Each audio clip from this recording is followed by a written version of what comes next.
we are now going to be joined by co-host for today, Jay Scott. Great show. I still can't believe Trump did not even wait 24 hours, man, without coming out with more mRNA vaccines. Literally the first 24 hours, man. Did you think he was going to at least wait a few months before he popped up with something like that, like within 24 hours?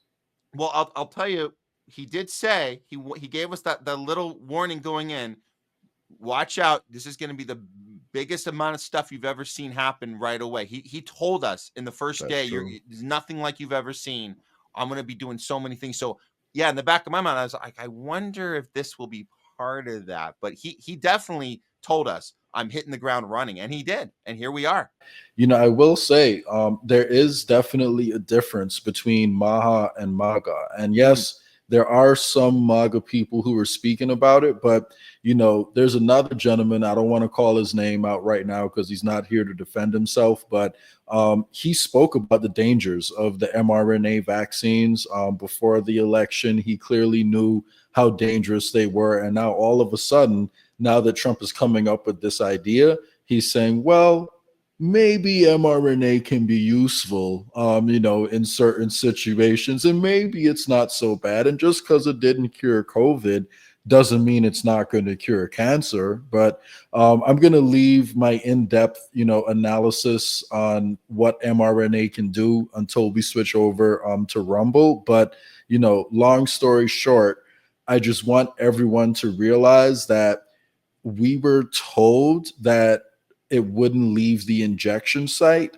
when they gave it to us, and evidence shows, a few studies have come out that shows that may not be the case. So that's the gentle way of putting it. When we switch over to Rumble, you know, I'll dive into more of that. But you know, while we're still on YouTube, just I hope your viewers are paying attention to who is making excuses and changing their opinion and engaging with this 5D chess argument, and realizing that, like, he's showing you who he is. Yeah. Like, he's showing you what he's doing. And it's not all bad. You know, we just got word a few minutes ago that the JFK files, the MLK files, and the RFK files just actually got released. I don't know if you caught that because, you know, you're live right now, but they did actually just release it. So I don't suffer from Trump derangement syndrome. When Trump does something good, I'll give him his credit, you know, every time he does. Now,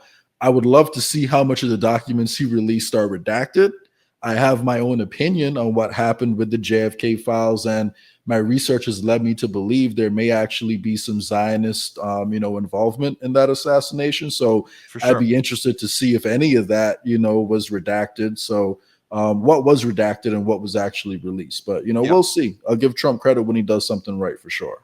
Well, we'll look into that, and it's good to hear that news, Jay. And yes, I agree with you. We preemptively talked about, well, how much will be available.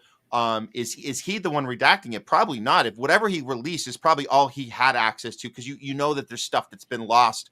And what are we going to do about that? Who's going to be able to account for the lost stuff over the years, all the years and years? So we don't even know what we even have access to. But it's good news. At least we have it. That's great. And funny timing, the guy who convinced him not to release the JFK files during his first term, Mike Pompeo, actually had his security clearance revoked earlier. Not security clearance. Was it a security clearance? Yeah. Yes. His security clearance revoked earlier today. So I thought that was interesting timing. So who knows if those two things are connected or not. They're totally connected. Trump, I think I saw him say something at one point recently, right before the inauguration. He said the people that have been standing in the way, they don't deserve to have the access. And I think that was one of the first things he signed, was removing access for people who were working as deference to him, that were keeping him from doing the things he wants to do. So he was preemptively punishing them. And so Mike Pompeo was definitely on that list. So yeah, I think that was great. And I'm glad he actually said that out loud. I wish I had the clip of that right here, but I think it was when he was sitting at the desk. I think, yes, now that I'm thinking about it, he had just done the swearing in. It was when he got to the desk, and they were putting all the papers in front. He goes, oh, what's this one? Oh, the J6 people. Let's get them out. What's this one? Oh, this is it. So there was that one moment. Oh yeah, we're going to revoke the access to these people. So Pompeo was on that list. So it's definitely timed. And now you're telling us we're finding this out in real time that the files have been released. So we will look into that for sure.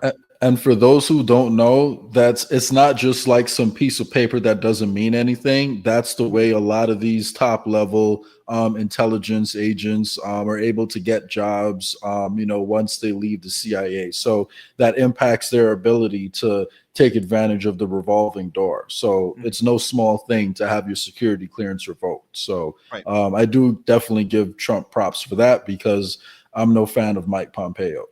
He was the one who actually stepped up the charges against Julian Assange when he was locked up over in the UK, and he was the one who drew up plans to have him assassinated. So I'm glad to see Mike Pompeo's tentacles being taken off of our politics a little bit more. So that's good news for sure.